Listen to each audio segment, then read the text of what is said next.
Sir sir sir এই প্রশ্নটা না পাচ্ছি না। পাল বংশের পতনের কারণ কে ছিলেন? বিরাট কোহলি। স্যার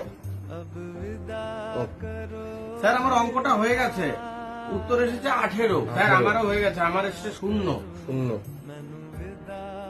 18 কপালেও 0ই আছে শুধু। মাস্টারমশাই, ও মাস্টারমশাই, এই যে আপনার চাটা।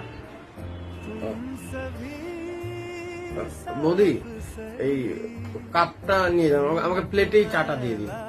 আমাদের কপালে কাপ নেই। মাস্টারমশাই, ও পড়াশোনা ঠিকঠাক করছে তো? 17 বছর থেকে একটা জায়গাতেই আটকে আছে। প্রথম দিকে তো পারছিলই না, তারপরে সব পারলো, এরও শেষে এসে আর পারলো না। মাস্টারমশাই, আপনার মনটা খারাপ নাকি আজকে? মন খারাপ না বৌদি, মনটা ভেঙে গেছে। স্যার এটা পারবো না। সবুজের নগরী কোন শহরকে বলা হয়? RCB কে, রয়্যাল চ্যালেঞ্জার্স ব্যাঙ্গালোর। আবারও একটা